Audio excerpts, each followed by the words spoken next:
Dr. Weber, do you want to start? And as other people join, we can just welcome them. That way we're being conscious of time, something that we do in our in our online settings. Absolutely. So thank you all for joining us. I'm Eric Weber. I'm associate professor in the Educational Policy Studies and Evaluation Department, and I'm director of graduate studies. And I'm here with Dr. Kelly Bradley, one of my mentors in the department and professor, as well as leader of our program for the Masters in Educational Research Methods and Policy Studies. We are looking to tell people about our program because there's a number of ways in which it's been updated, actually kind of a couple of times, and we have, I think, a very exciting set of options for people. There's quite a few ways in which you can pursue the master's degree in educational research methods and policy studies, and so we want people to know about it and to understand the different options available to you. And there's no better way to do that than to talk to a key leader and expert in our department, Dr. Bradley. So I do want you to know, though, of course, that there are quite different ways in which you can pursue this master's degree, and so you're not locked into any one particular at the moment, but you can do some exploring, and we have some deep strengths in a couple of areas, which is why we made these various tracks that allow people to choose their kind of path for the adventure, if you will, of pursuing the master's degree. So I'm so glad you all are here. And as Dr. Bradley mentioned earlier, we are recording. Part of the point is that we're doing this for the folks who are present. We're going to put this on a web page too for those who missed the opportunity for tonight. And so if you all know someone who is going to attend but wasn't able to, no problem. You'll be able to share this video with them. So that's why we're recording for the moment. But also, no one can see you all, so you're not on camera. But you can submit comments and questions to the chat, and I see I see welcome messages, I suppose. In the chat, I'm also going to add the link to the file that you're seeing, so that you can follow along. There's only a couple of links in the file, but because those may be useful to you all, I will put down in the chat this little short link. If you want to know what that is, it's I'm reading it to you, but I'm also typing it, and then you'll see it in a moment, and then it'll make more sense. There we go. There's the link. It's just a link shortener, bit.ly/EPE, that's department, dash open house OH dash 2024. Of course, you don't need to type it. You can click the link there. But thank you all so much for joining us. And thank you so much, Dr. Bradley, for taking the time tonight to introduce folks to this master's degree. So if you would tell us about, you can, by the way, you can tell me to advance slides or what have you. If you want to, when you're ready to open up slides, we can do that, and I can advance them as you wish. Absolutely. I was just going to say a little bit. So this program was actually started through a distance learning grant. So as it was constructed, the faculty involved with it, myself and Dr. Sampson are two of the core faculty involved, and both of us were actually at the start of this. I wrote kind of the grant, and it really began organically out of what our students were doing. And so we were seeing the jobs that individuals were getting. We studied the market trends, and we were looking for basically a degree that was what our students were kind of pursuing on their own, but putting it in a package that we could definitely say, this is how you get to where you want to go in different pathways. And so we often use the tree kind of with branches as the image for this program. And it's really because it has grown and it's a lot of directions, but it's really anchored in a very strong foundation, both based on our students' experiences, the market, and then the paths that we know it can lead you to. So yeah, I love it. It's teaching in this online format is one of my favorite things to do. I never knew it would be, but I absolutely love it. And I think one of the strengths of our program as we get into this is all the faculty that students in this program get are the same ones that are teaching in face-to-face. In fact, we rotate our courses to serve all of our students. So it truly is, you really are part of the University of Kentucky Educational Policy Studies and Evaluation, and we take that community very seriously.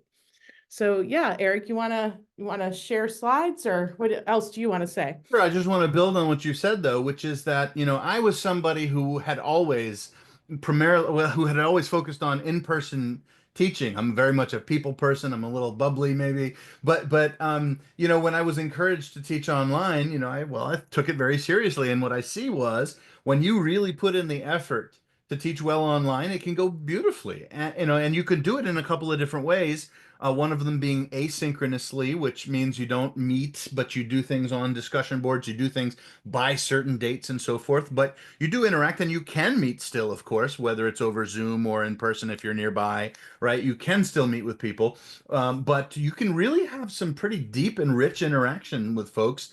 You know, think about it in a class meeting where you might say a few thing or two. Well, when people are typing, they say actually considerably more. So there's a lot more depth often in online discussions. You might be really surprised. And if you really put the time into designing a strong online course, it's incredibly engaging, enriching, fulfilling, and you can still have all those meetings outside of the work that you're doing by, you know, taking the initiative and say, hey, could we meet, or you know, you can join in office hours and so forth. So I think the online format has really worked beautifully. And I myself have a preference, generally speaking, for synchronous teaching because I love to talk to people, but I also do online asynchronous as well. So the synchronous would be more like this sort of meeting, but where you see everybody, you know, and you're talking. And the difference between that and in person is really quite small. The big thing is that you just got to wait a little bit longer for people to sort of find their unmute button and so forth. And the discussions can really be rich and fast paced and fun, or as slow as you want it to be. But I just wanted to add that as an online program, I haven't seen many as well designed as what my colleagues had developed, and so I was all for, you know, trying something new, and I'm thrilled that I did because I think it works really quite well. So, as Dr. Bradley mentioned, I have some slides in the chat. You know, when people, you know, join this chat a little bit later, I may have to repost the link in case they don't see it. But in the chat, there's a link where the abbreviation is EPE for our department dash open house, which is tonight dash 2024. So that's our set of slides, and I'm going to share them. And you know, I'll invite Dr. Bradley to walk us through these things, and of course, I'll advance the slides as we go. Perfect. But again, there's also a QR code if anyone has a cell phone and wanted to do things that way. But Yeah, sounds good. So it did say research methods and policy. And so that is, that final step that we didn't mention is those programs at one point were actually two different programs and they were merged together, honestly, because students were coming to us and they couldn't decide which one to do. And as we talked to our industry partners and graduate schools around research methods and policy, it became really clear that they wanted students to have that core of both. And so we basically added the track in to be representative of both programs. So again, very meaningful decision based on both what grad schools are looking for PhD programs and also market values. So we've got this general outline that we're going to go through today, starting with just that online modality, which Dr. Weber and I both already kind of alluded to, the available tracks and specialties, completion time, how to apply, which is very important because that's the goal here, and then the cost and financial aid, and of course, opening up to any questions that you have. And if you don't think of them today, we're going to be available after this to answer those as well, down weeks or days from now, of course. So let's talk a little bit about the program. It is totally online. And when Dr. Weber says most of the classes are asynchronous, one of the things is our core is asynchronous. So and you can do the program completely asynchronous. So that is available. There are classes that are taught online that count, that are synchronous, that can be done that way. But any course, if you wanted to be fully online asynchronous, you can. And this is for multiple reasons. We want it to be as accessible as possible.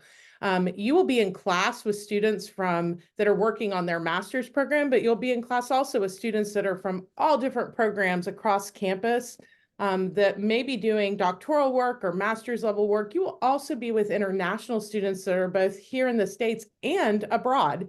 And it's a very nice dynamic. And that's part of that asynchronous feature, is because while we might say it's noon Eastern time, we never make the assumption that it's noon Eastern time for everyone, because it never is. I can truly say that it never is. So But we can give the synchronous option because, as Dr. Weber said, sometimes we have students that do need a specific time for a class and like that kind of face-to-face interaction, even if it's online. And so that's kind of our blend of bringing what I call both of our worlds together, of our in-person students and our online students. And in those moments, we really do build a lot of community, and you might make connections that you wouldn't. Never expected, but always an opportunity is the way that I say that. Dr. Weber, you have any other thoughts on that, just from your standpoint?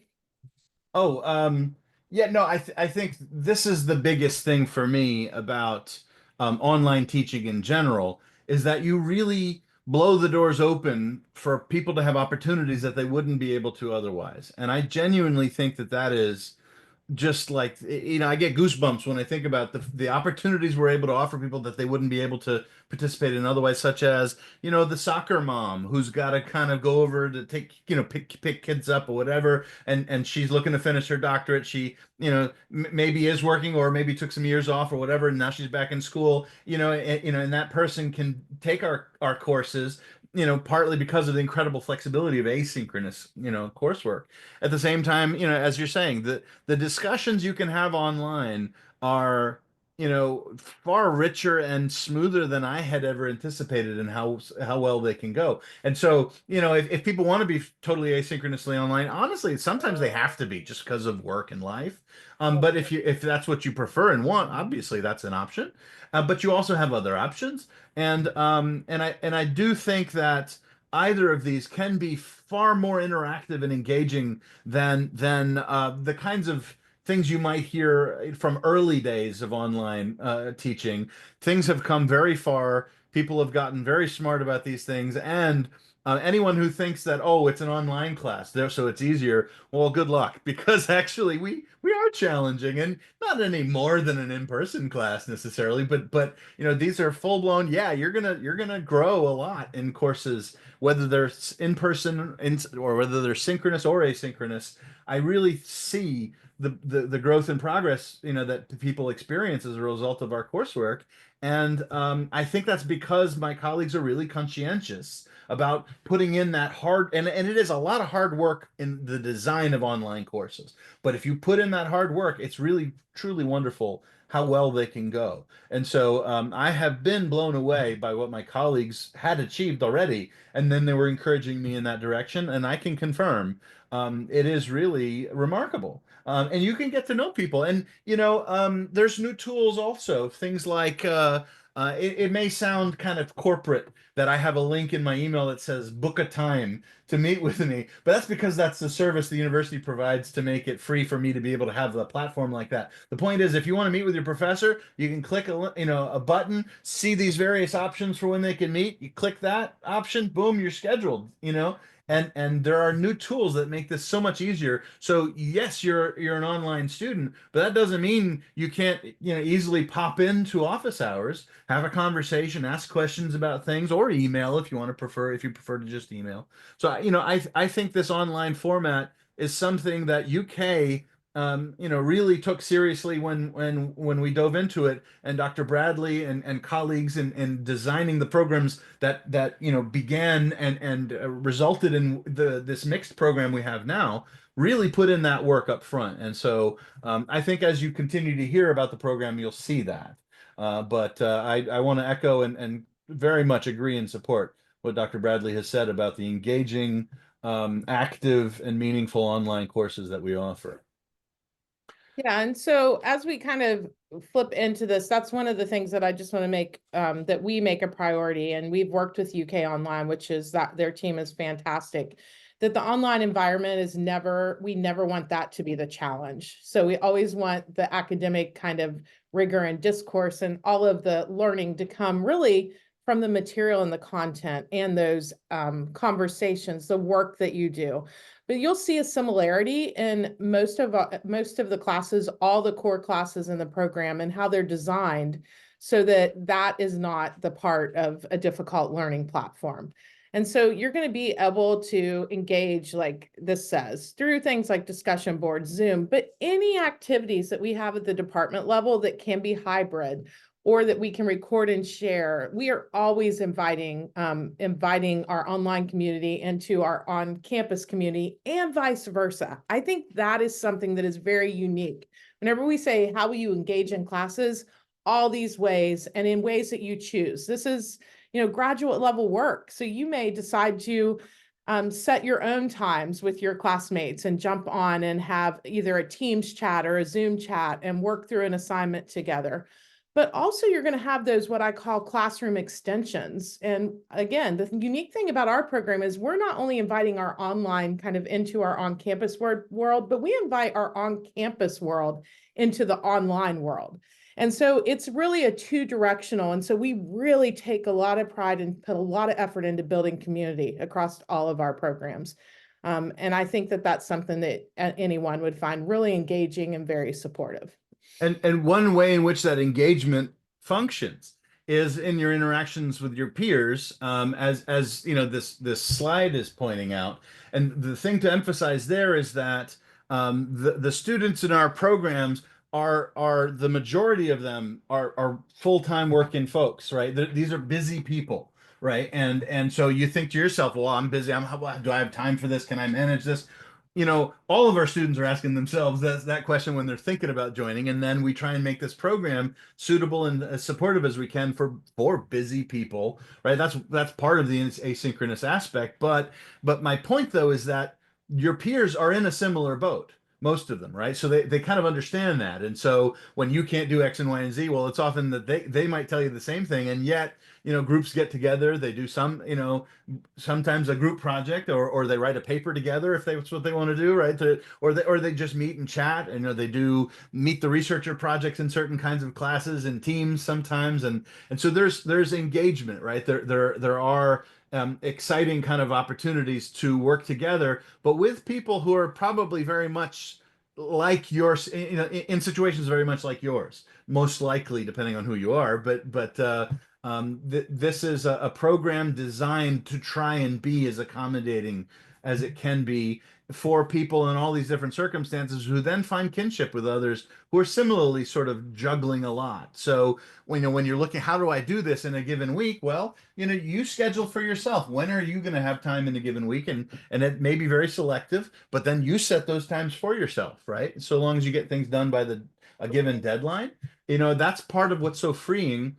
A, that you set this for yourself, and B, that you're working with other people under similar constraints. And so if you're finding certain things challenging, talk to your peers, reach out to somebody, get together with them, and you'll find all kinds of ideas about how they kind of address challenges or schedule their time and work and so forth. So you're not alone. We do have peer groups, and we try to make a number of opportunities for people to engage each other.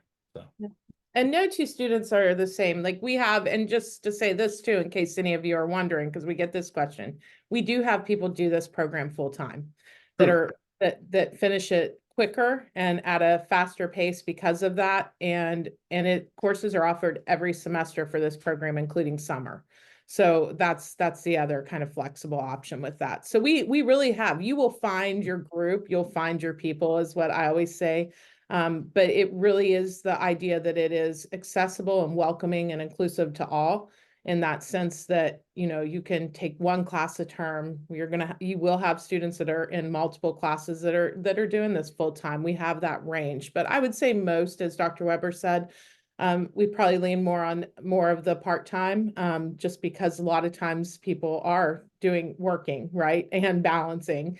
But we do have students that do it full time. So if you're in that category and you want to know more, like, I'd be happy to talk to you about that too, because sometimes that's where is there support, financial support, and those kind of things. And we have had master students actually be TAs in our department while they're doing this program. We actually have one right now that is doing that. So it does happen.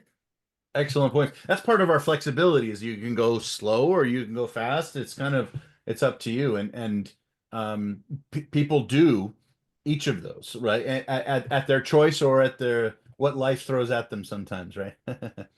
So Yes. Go ahead, Dr. Yeah, Brown. we have 4 pathways, and really, I think what you'll find, these are basically our core. So the core curriculum is made up of basically The 5 classes that are also, well, 5 classes that are usually, 4 of them are usually used in our certificate too, because there is a certificate and it's stackable. So if you're not sure you're ready to dive completely into the master's, there's always the option of starting with the certificate. And that coursework will lead you right into this master's degree. And it's a credential that you can pick up along the way as well, especially if you're going to go in the policy to make sure you get that research methods, that value as well. So evaluation, policy analysis, quantitative methods, and research design. You will get coursework in all of these areas, but you'll choose one to focus on. So what we typically do is really suggest that you take that kind of core curriculum first so you can figure out maybe which way you want to go. Some students come into the program saying, I absolutely know I want to do evaluation or policy. And that's fine, but you don't have to know. And that's another great thing is you're going to have that flexibility. The courses can often be used because there's electives you have to take too.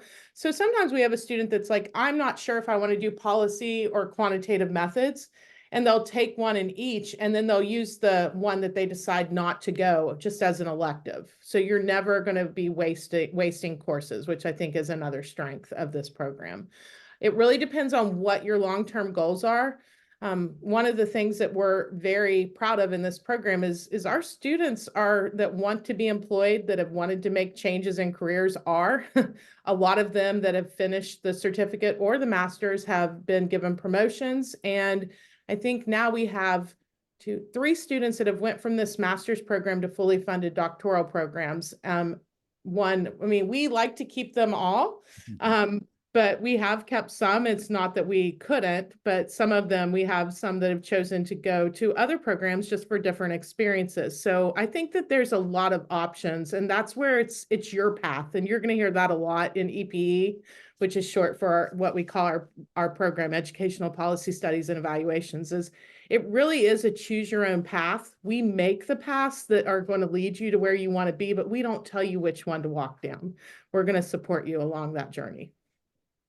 That's really well said. I would add something to what Dr. Bradley has laid out here, which is that there are people who are intimidated by quantitative things, by math, and there are people who absolutely love it. The great thing about EPE is we seriously have some exciting strength in a number of areas, and at the same time, everybody should be literate at quantitative matters. And so if you look at our program, when you read some descriptions, it may sound like that's the primary emphasis. But in fact, if I've read it right, I'm pretty sure you have to take one, like everybody has to take one quantitative methods course.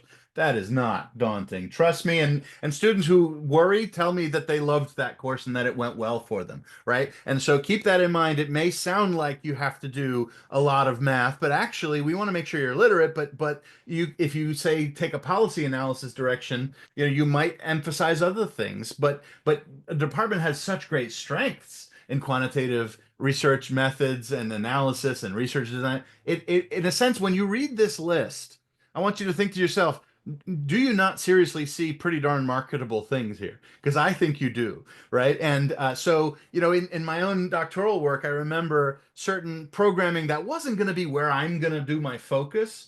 But boy, I saw how valuable it was. And so I took more courses in that because it's going to help me. It's going to make me stronger at what I do. And including at things like policy analysis, you only have to take one math-ish course, but it would be a great idea to take more.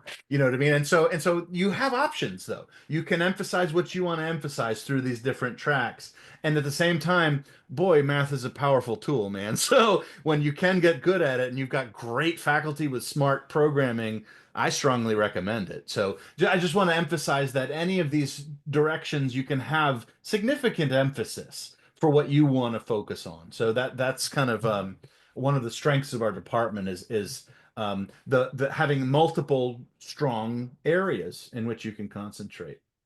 So what's your sense of the completion time for people in general, Dr. Bradley? Totally depends on the person, and that's your path. So we have students that finish this program in a year and a half. And we have students typically, though, even going part-time, if you go every term. So if you take fall, spring, and summer courses, We usually have most students that are going part-time finish in, you know, in 2 to 3 years, even doing that, if they take a couple courses a semester. If you take one course a semester, you can do the math and you can figure out kind of how long that's going to take you. Most classes are 3 credits, and then there's 1 credit pro sem. And full-time would be 9 credit hours per semester. So if you can see, you'd be done quickly if you did full-time work in this. Most of our part-time students, advised well, can do 2 courses a semester. So we do that by balancing kind of a passion and a strength with maybe a little more challenging course or a heavy reading course with one that's more experiential learning. And we're very conscious of that when we advise students on these pathways. So it's not, it's very typical for students to take 2 courses a semester part-time, but one will work, and always be aware of kind of your personal life and what you're capable of doing. So we'll work with you on that. Great point. And master's programs at other institutions, when they refer to full-time, it's typical that what they mean is someone who takes 3 courses each semester for 2 semesters a year. And so, but when you think about what Dr. Bradley's telling you, if you did 2 courses in the fall, 2 courses in the spring, and 2 in the summer, you have gone at the same pace. That's 6 classes, which means 18 hours, which is the same number of hours in a year as a full-time student at another place. So really, and of course, 18 hours times 2 is 36, and 1 more hour for the ProSem, just hair over those 2 years, and you've got your 37 hours done going part-time in 2 years. Exactly. That's pretty cool, I think, about EPE's program. So, all right. Let's see. So here is some detail about it's a lot of text. Apologies. Yeah. Well, they can look at that, right? Yes, and you have the file through the bit.ly link if you want to get that. It's also on our website, and I see a message in the chat. We're just checking in. We're good. Yeah, we're good. Okay. Excellent. So, would you like to say something about the curriculum, Dr. Bradley? I mean, like I said, this curriculum is not just thrown together. I think Dr. Weber's talked about this. We have a lot of faculty in our department that have strengths in different areas of research and policy. And so that is the way that we've built this, based upon that kind of trajectory of graduate school and marketability. Where can you be employed? We know what that market looks like, and do your research. And I always tell people, just Google like analyst, evaluation, research, policy analysis. You're going to see there are jobs everywhere from healthcare, public education, private sector, true evaluation firms. And that's the way this curriculum is. So our core curriculum really is, like, I think Dr. Weber's point of being kind of literate and able to function. We kind of look at this as a toolbox, as that foundation. And then that area of emphasis is your concentration, is your specialty. So you're going to take an intro stats, a writing course, which is really, how do you do basic kind of synthesis of literature, social policy class, and the survey research, evaluation, and then field studies, or historical research, which is a non-quant class. You can also take philosophical research or student voices courses. So we have lots of options. So just explore this and think about what you might like to do. And yeah, I see Vicky over here chatting. Yeah, the certificate is a thing that definitely is complementary in a lot of our master's programs across. And I would say ISD, design and technology, and those fields, jump in and grab it a lot. And I always say, and I know online's heard me say this before, with our curriculum, I feel like that's the get you out of the pile sometimes. It's a separator from others that may have similar skill sets as you. To have that kind of research and policy lens gets you out of the pile sometimes, whenever there's a lot of applications in the room. So yeah, I think, go ahead, Eric. I just wanted to say I suspect that anybody who might watch this video later may not know what was in the chat. And at the end of the day, Sorry. so we have a participant mentioning having studies in early and elementary education, and is working partly through a master's degree in another program in design and technology. So how would the work with EPE sort of enhance this person's skill set. And so that's what Dr. Bradley's speaking to. We have the graduate certificate, as Dr. Bradley was saying, but which also dovetails into this master's degree. And so that's graduate certificate I would recommend to anybody who wanted to have, as I said earlier, it's not just literacy, but boy, that literacy makes a difference. If you can understand the numbers, what the data show, it makes all the difference. You're so empowered. You don't have to rely just on someone else's opinion. You can form yours, right? But on top of that, you can sort of ask the right questions that need to be asked often about data that are presented or interpretations of it, which, as we know, are often not drawn as they should be, right? And so the correction of misinterpretation of data can be enormously influential and important. And just asking a question sometimes can reveal to people a misunderstanding that can then steer you in the right direction. That's incredibly important in so many areas all the time, where in schools, what we want are data-driven decision making as well as sort of evidence-based decision making. So you got to know how to understand the evidence in order to make sure you're making the case for what it is you think needs to happen, or to determine what needs to happen. So thank you so much for the comment, Vicky. Yeah, and Eric, as you go to the next slide, Dr. Weber, I'm just going to address Stephanie's question too. I see that she has one here and it's a question that comes up a lot in both emails and phone calls that I get around, like, do you have to have a specific undergrad degree? Kind of what are we looking for? I will say that we really don't have a one size fits all with that.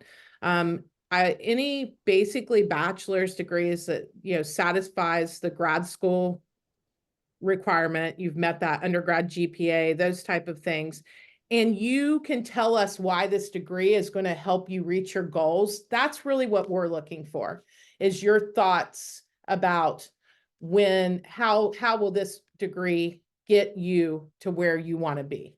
That's the way we look at it. So, and I think that's what a master's degree sometimes is, building on your foundations. Sometimes it's because you want to pivot and you want to go a different direction. And that foundation is just that educational background that you're ready to do master's level work. So we really are open to all of that. So don't let that undergrad, and if you want to talk through some of those, because people are like, oh, do I need to take an extra class to be ready? Our classes are built foundationally so that you'll grow as you progress through it. So let's talk about what happens kind of at the end of this. So you do the coursework and there is an exam, but again, the exam is built to prepare you both for the job market and grad school. In the sense, the first part of the exam is that you pick a piece from a course, from one of the core courses, and you revise it, being reflective of what you've learned over the course of the program. And this gives you a really strong writing sample if you decide to, if a job asks for it or if a graduate school asks for it, that we get you ready in that. And then the second part of the exam is basically using your tool set. None of it's closed where you can't do the same things that you've been doing through the program. It's open. You have time to do it. It's not even overnight. Like, you have usually 3 to 4 weeks to do the first part and at least a week to do the second part, which honestly most students do in a couple of days. We give a week because we don't know what your schedule's like and we want to make sure that you have plenty of time.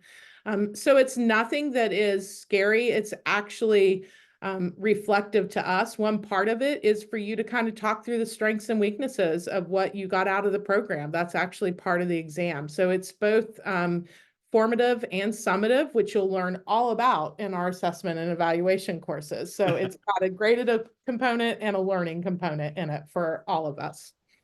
And keep in mind, this means you don't have to write a master's thesis. You do not. We are not writing that. In fact, that's why we go back to revisiting something you've already wrote, because the whole idea of kind of research and policy is that we are analytic and that we're thinking back and we're reflecting and we're building on what we already know. So we take that to core whenever we do these things as well. Dr. Weber, I'll let you do this one. Sure. So everybody, the department has rolling admissions as a department, but the various offices we work with have certain deadlines naturally, because if you're going to start in spring, well, you can't apply in February, right? You have there's logistical expectations, but the UK graduate school has a portal for applications, and they'll need your official transcripts, a 250-word statement of purpose, describing your intellectual and professional goals for completing the program, 2 professional references. At least one should be familiar with your academic work. It's natural that people would have, peers where you work, who could recommend you. But at the same time, we want to know a little bit about you as a scholar, as a student. You know what I mean? And then, of course, your resume or curriculum vitae. It's a relatively streamlined application process, and we have a link to it in a moment. I'll share on the last page. There's links. And I put the link again to our slides tonight in the chat, by the way, if you didn't get a chance to find those. You can find information about costs on the university's websites. A credit hour is $753, regardless of where you live. If you enroll full time, you can see. And we do have a couple of links for information about scholarships and where you can find information about funding. The graduate school website has a page dedicated to funding where you can learn about a couple of different, a number of different options to seek support for your studies. And within the College of Education, all of our students are eligible for our College of Education scholarships when those are shared and posted. And that isn't always the case either with online programs. So I think that's another way to think about like I said, the inclusivity of our program is that it's not like here's one pool and here's another. All of our students are eligible for any of those, including within our department. We provide travel money for students for conferences, for presentations. That's lots of times where we get to meet some of our master's students in person for the first time, as we show up at a conference and we get to meet them because they're presenting, and we've sponsored some of that travel for them to be there. So just wanted to add that, Dr. Weber. Absolutely. And Dr. Bradley is a multiple award winner as a professor for being one of the people who's brought the most students to the major conference that comes to Cincinnati, which is close for us who live in Lexington. It's that you really get opportunities to use your work beyond the classroom. And that's true, I think, in most of our courses. I think you're going to find opportunities to both think and exercise your understanding, but also to get the word out, to disseminate your findings, or to confer with others about what you're thinking hard about, or to debate and advocate, whatever. So I think you're going to find a number of different opportunities for making use of what you do in the classroom when you're working in a program like this. On this last page, we of course have our contact information, Dr. Bradley being the lead expert that you want to be asking questions of with content. If you have sort of logistical questions about how to apply certain challenges of if you didn't understand something from the graduate school that they had asked you about, whatever, you can always reach out to me. My email is on this slide as well, and you can download these slides if you have the link in the chat. And I believe the link is also in the chat for how to apply here. Yes, excellent. Through UK Online. It's also here at the bottom on this last slide as well. So at this point, it makes sense, I think, to ask whether there are any further questions that we could address. And I'll do my requisite waiting of 8 seconds that I always try to remind myself. Are there any questions at this point from anyone who's with us?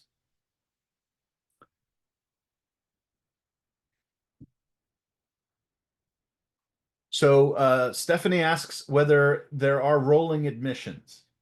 100%. So there is. So let's say that your application comes in on December 15th. We're going to review it, but you wouldn't be eligible to start we have to go by the grad school's deadlines of when you can start.